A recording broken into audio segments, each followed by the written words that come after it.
back to broadcast. This is a celebration of broadcast television, network television, appointment television. I am so excited to be here with my first guest, Anirudh Pisharody. Thank you so much for joining us today. Thank you so much for having me. You're a real one for being my first guest. I have a question before we even start. Oh, okay. What is appointment TV?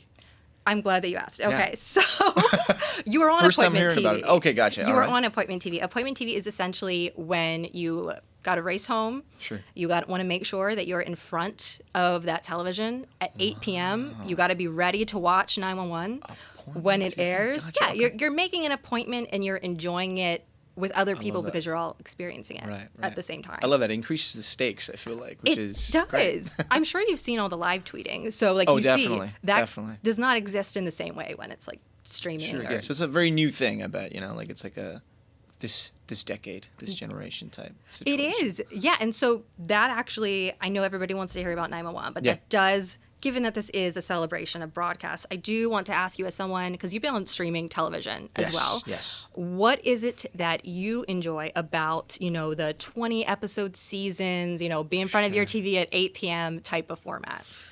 I think there's a freedom that kind of comes with it because you have such a wide latitude, so many episodes to shoot that like the different types of things that you're going to do throughout that season is really varied, and there's a huge range.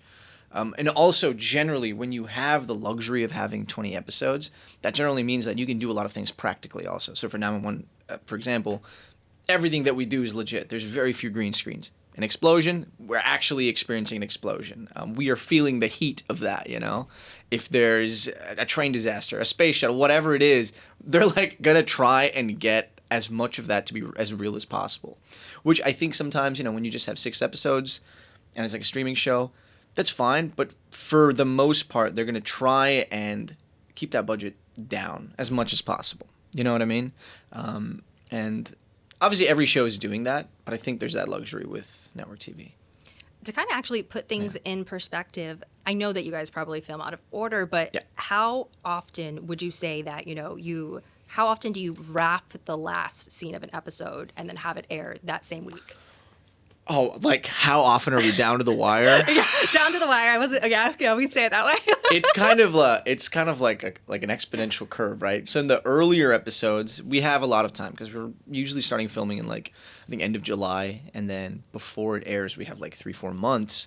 But because everything kind of gets backed up, right? Because it's not just we can shoot it and then we can air it. You got to edit it, you got to color it, there's sound, all this sort of stuff that goes into it.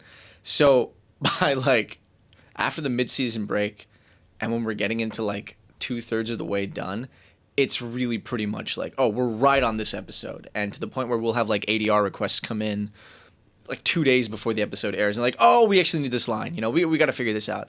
And it makes sense, right? It's a very ambitious show. There's so many moving parts. There's so many emergencies, both on and off set that occur that there's just a lot to deal with. But we get it done every single time. Do you ever do ADR virtually, or do you always have to come in? I personally like going into the studio, but sometimes, yeah, if there's just not enough time to schedule studio time, they have a whole setup that they'll explain to you. There's an app that we use, and you just kind of get it done on your own time. I want to talk about 911 season 9. Yeah. But before we do that, I feel like we cannot move forward without talking about Bobby Nash and how incredible Peter Krause was. We talked about this briefly at the end of last season, but what was it like coming into this new batch of episodes, knowing that this is kind of a new era and that he wasn't going to have that on-screen presence? It's definitely you feel it. It's like a phantom limb, his presence is definitely missing. And he always had that quality about him to kind of really tone down a room, make everything you felt safe, which I don't think a lot of people are able to do, but he was able to do that, and that's definitely missing. But the energy is still there, I think Chimney being interim captain, Kenny Choi, he does a phenomenal job of kind of filling that role and stepping into the shoes. And Pete's doing great though.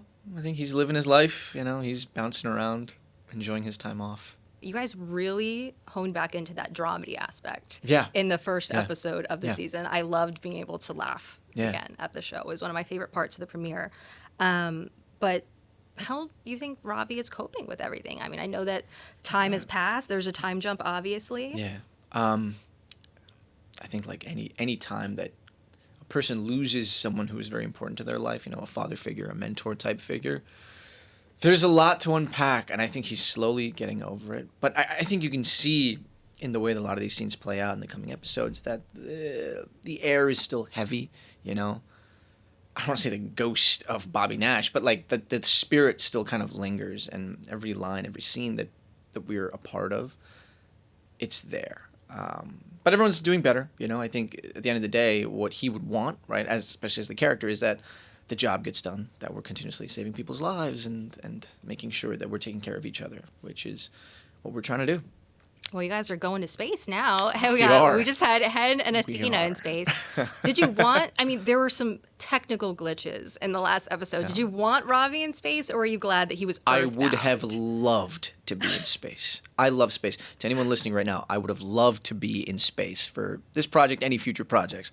Yeah, it would have been really cool, I think. I'm a big sci-fi nut, so I was definitely a little salty, a little jealous. You know what? It's 911. Maybe they'll go back to space as the 118 Honestly. Now, I did want to ask you, I heard musings that you had filmed a fake death scene for Ravi. Is that accurate? I think we can say it now. No, it's not accurate. We hadn't filmed a fake any death scene. There was a script going around, but that was really it. There was no, I didn't have to film a whole separate thing. Okay, so you always knew that Ravi was going to live. Yes. Okay. Yes. Okay. Yeah. So. Yeah, but it was it's something that we had to do to kind of. It was one of those situations where it was like. It's such a bombshell, and it's such an impactful situation that it had to be treated with a lot of caution, with a lot of trepidation, because as you can see how fans have responded, it's like very polarizing. So that was the strategy behind it. I did see a lot of people thinking that like you had filmed like a fake death scene and nobody actually knew who was going to die. So okay, okay, so you knew what was happening. Yeah, we touched on the possibility of a Ravi Begins last time that we talked. People still want it. Okay. Have you thought any more about what that could look like? I've thought about I have a couple of ideas, kind of musing around in my head, but I think. One thing that we definitely have to touch on is kind of his cancer backstory. It's such a huge aspect of his life that wasn't really explored, and I'd love to go back and just kind of see what his life looks like, not as necessarily a kid, but immediately after that, how he kind of moves through the world and how he comes onto the answer of being a fireman and how becoming a firefighter is his career path. I would also love to see how he became, or his time being off duty and doing the Long Beach rescue. And I think that's it's a powerful scene that he has between him and Chim, and that there's a lot to unpack there, especially losing someone like that when you're off duty and kind of forcing you to leave the family that you had become a part of for a little bit. So yeah, a lot of those things I would love to just kind of flesh out and see where it goes. Also, the bit about him being a landlord, I think... I was about to bring that up. That's, when I read that in the script for the first time, I was like, didn't even think of that. That's very interesting. And I love that it makes him a bit more complex. I asked people for questions they wanted to know about Ravi, and so many people were like, we need more information about the landlord situation. I honestly think that it would be fun if that just became a running gag in the show, and it always comes up that he's a landlord, and we find out he's renting out these mansions left and right. Right. No, they go to all these emergencies, and it's like, oh, this place is owned by me. It's like, this is mine. This is my house. This is my duplex.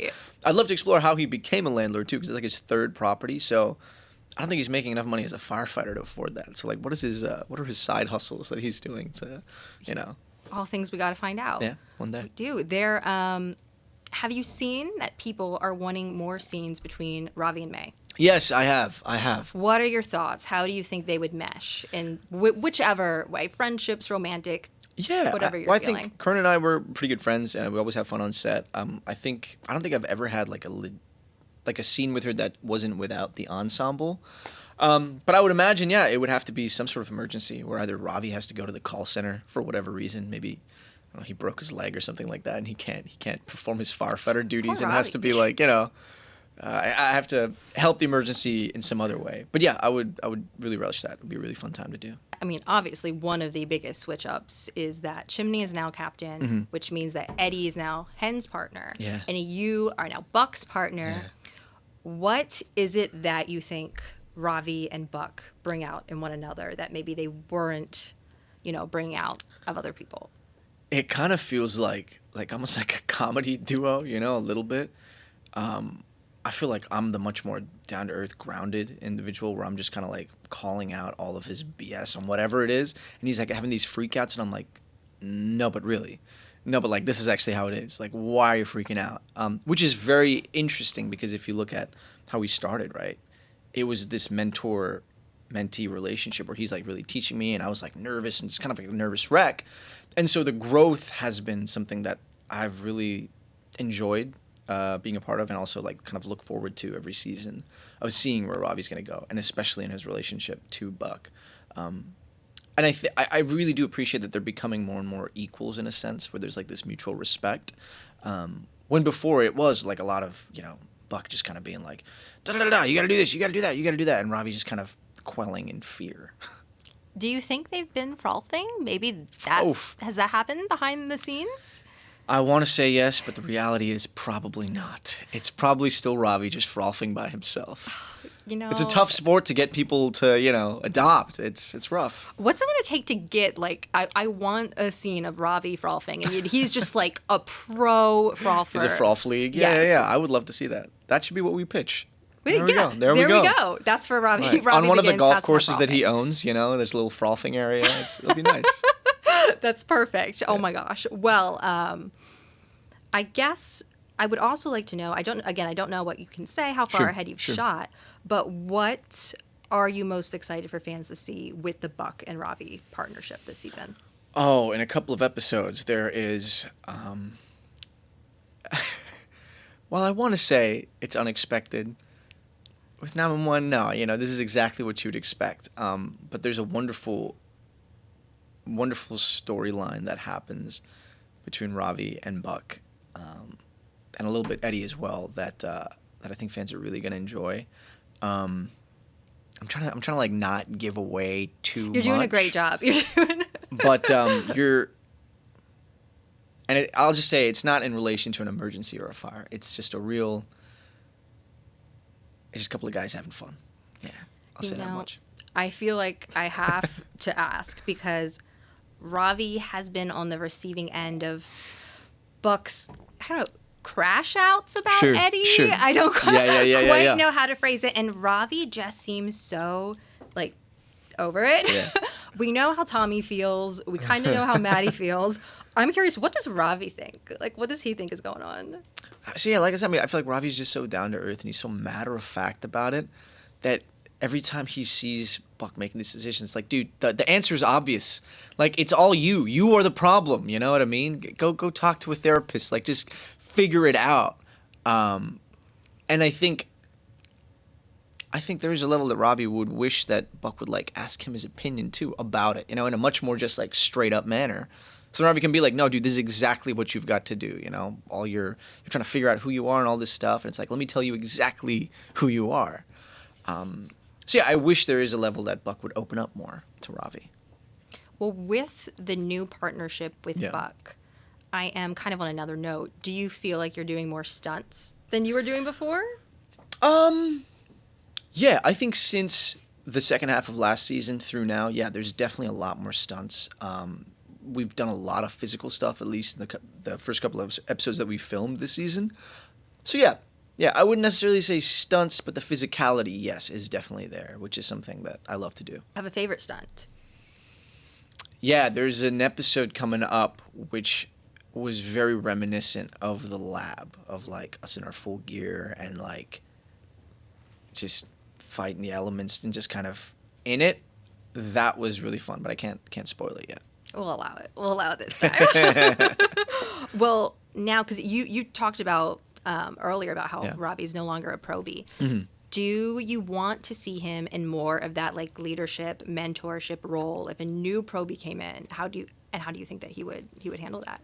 I think so. And what my fear is that I think Ravi would treat whoever would like be the new proby just how Buck treated Ravi, with like a sense of, I don't want to say dictatorial, but like a very stern hand. Because I think, Ravi would relish that. He would just kind of be like, okay, now it's my turn.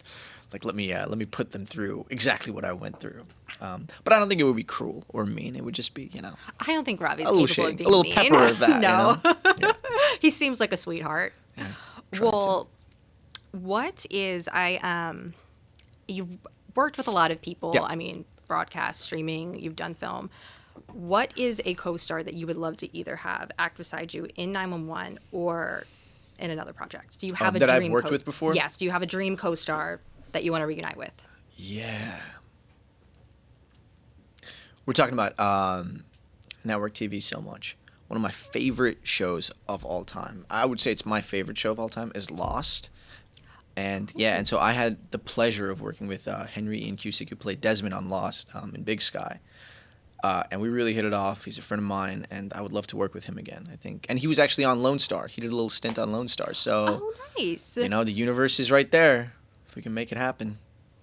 Great, yeah. To the world. Well, then, the universe is expanding. Yeah. We have Nashville. I've been watching Nashville. Yeah. Okay, how do you feel? I think it's great. I mean, I love that they haven't pulled any punches, especially with these episodes, with like just how we do it on 911. Everything is practical. They're shooting in Nashville, so like the atmosphere and everything is kind of how it should be, and how we have seen it before and how we expect it to be. And I think the cast is really great. I think it's a pretty funny storyline with two brothers meeting each other. Do you have a headcanon for what it would look like if Ravi went over to Nashville? Oh, no, I don't even know. I think Ravi would embrace his southern roots, maybe. Well, because I'm from Austin, Texas, so I would consider myself you southern. are, that's right. So I'm bringing that to Ravi as well. I think he would really, really be down for it, I think Ravi loves live music. Nashville is a great spot for live music. And I'm sure Ravi would get roped into some emergency somehow, find himself at the center of it, and end up helping the Nashville crew out. He's a good guy. He's a good guy. He's a very good guy. Which have you seen the amount of love for Ravi out there? Because on Twitter, yeah. Everyone loves Ravi. Everyone's like, make sure that he knows how loved Ravi is. Oh, thank you. I appreciate that, He's such a beloved character. Yeah. I try to do right by the fans. And that's part of the reason why we can, why we've been going for so long. Just the fan response for every character has always just been, I want to say, overwhelmingly supportive, majority of the time. This is a question that I like to ask because I feel like it says a lot about you and it says a lot about the character. But do you remember the first scene that you shot and you were like, okay, I get Ravi. Like, I am Ravi. I feel this. Somebody asked me this the other day as well. I think that the treasure hunt episode, that was kind of very much like, that was when I really was like, oh, okay, I get this character and what he's kind of supposed to be. I will say the one time that I was a part of, I would say the first time that I did an episode where I was like, wow, I'm on this show and I'm like doing it for real, was the episode where Bobby gets shot by like that sniper. And Athena, myself, and Buck, we have to go into that like burning building to like save him and like drag him out. That was like a full burn house, right? So there's like flame bars everywhere. We're wearing the full outfit. We have the air going, and it's hot. I mean, it's like a building that's actually on fire. So you're in there, and that was the first time where I'm like, oh wow, this is like, we're doing this. We're actually doing this, and there's like cameras on us, and they're like, we're filming this. That was when I was like, I'm a firefighter. No joke. I am a firefighter in this space.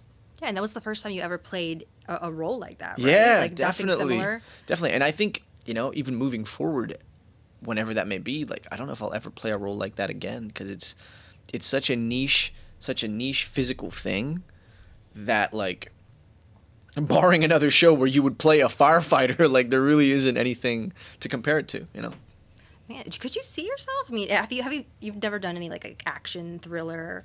I have, yeah. I have done like some indies like that, but it doesn't compare. That's like you're like getting punched or like you're getting like hit with a gun or something like that. But it's never wearing 100+ pounds.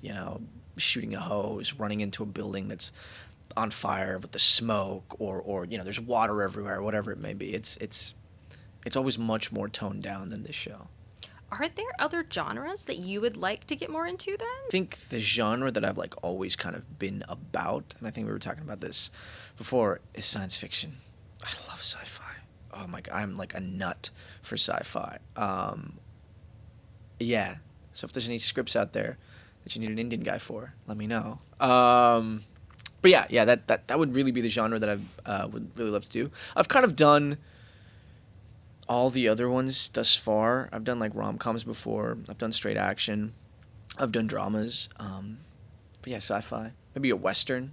I think that'd be really cool. Ooh, that would be cool. Yeah, there's a lack of South Asians in westerns, so another thing. Do you have a favorite western? I'm trying to think what my favorite would be. There's a show called Godless that came out a couple of years ago. It's with I'm blanking on the guy's name. Jack O'Connell. He plays the main guy in it. And Greg Daniels. Greg Daniels. It was cool. It was really interesting. You should check it out. No, I will. Godless. I will. Yeah. It's like a mini series. Yeah. I have not watched a lot of westerns, but That's okay. that's on my list. Cool. Well, okay, I would love to end with this. Yeah. Again, just in the celebration of broadcast and network TV, what is it that playing Ravi has brought to your life? And what are you most proud of in your portrayal of that character?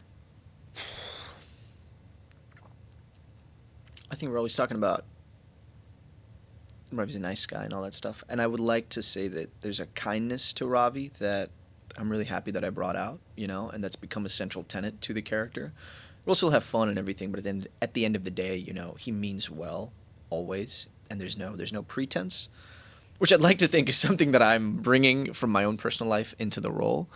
What I'm most proud of, I think, is that I've had a lot of South Asian kids come up to me and, like talk about watching another South Asian character on screen that is so non-traditional, right? I don't think there's maybe one other firefighter who is like legitimately South Asian. And so I think being at the frontier of that, being a pioneer of that kind of fills my heart. And, I've seen videos of like kids, like really young kids dressed up as firemen. These are all Indian kids as well, but they're like dressed up as firemen and they're saying like, Ravi, Ravi, Ravi. And that's really like, wow, you're having a level of impact that you really can't have with anything else. And so, yeah. That's great. That was a great answer Yeah, to this cool. question. Right on. I love it. Well, thank you so much for being my first guest, Ani. It was so great to chat with you about 911 and all the network TV things. Thank you, Rachel. Thank you so much for having me.